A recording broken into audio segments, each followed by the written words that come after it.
హరి ఓం తత్సత్. జై గురుదేవ్. ఓం శ్రీకృష్ణాయ నమ. శ్రీ గీతాదేవతాయ నమ. భగవద్గీత 12వ అధ్యాయం భక్తి యోగంలో 14వ శ్లోకాన్ని కృష్ణ పరమాత్మ తెలియజేస్తున్నారు. భగవంతుడికి ఎవరంటే ఇష్టం, ఎవరి ప్రియము అనే విషయాన్ని చెప్తున్నారు. ఉత్తమ భక్తుని లక్షణాలు చెప్తున్నారు. ఉత్తమ భక్తుడు ఏ విధంగా ఉండాలి, ఏ విధంగా ఉంటే నాకు ఇష్టుడు అని చెప్తున్నారు.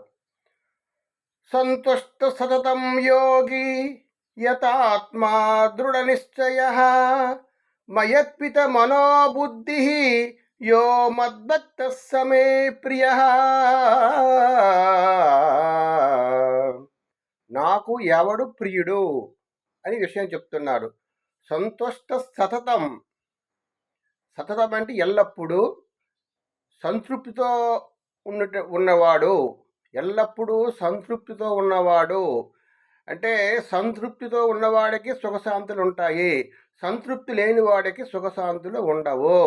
ఎంత సంపాదించినా, ఎంత ఐశ్వర్యం ఉన్నా, ఎంత ధనధాన్యాదున్నా సరే వారికి సంతృప్తి లేకపోతే వారికి సుఖశాంతులు ఉండవు.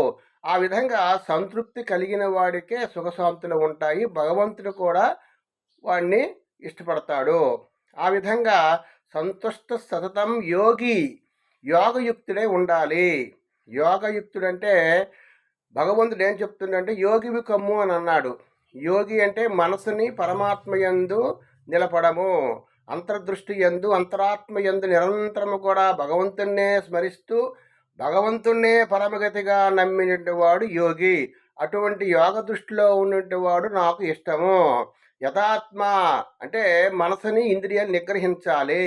ఎవరైతే మనసు ఇంద్రియాలు నిగ్రహిస్తారో వారు నాకు ఇష్టము. యథాత్మ దృఢనిశ్చయ, నిశ్చయము. మనం ఏది నిర్ణయించుకున్నా దృఢంగా ఉండాలి.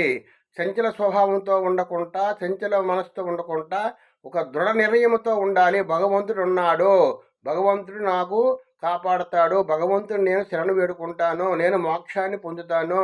ఆ విధంగా ఒక దృఢ నిర్ణయం, దృఢ నిశ్చయం అంటే దృఢ నిర్ణయం ఉండాలి. మనం ఏ పని చేసినా సరే, ఎప్పుడు ఎవరికి ఏ మాట ఇచ్చినా సరే ఒక నిశ్చయంగా దృఢ నిర్ణయం ఉండి వారికి ఆ విధంగా మనము దృఢ నిర్ణయంతో ఉండాలి. కాబట్టి ఎల్లప్పుడూ సంతృప్తితో ఉండేవాడు, యోగయుక్తుడు, ఇంద్రియాలను నిగ్రహించిన వాడు, దృఢ నిశ్చయం కలవాడు నాకు ఇష్టము అని కృష్ణ పరమాత్మ తెలియజేస్తున్నారు. కాబట్టి మనం ఈ సుగుణాలని మనం అభ్యాసం చేయడానికి మనం ప్రయత్నం చేయాలి. హరి ఓం తత్సత్. జై గురుదేవ్.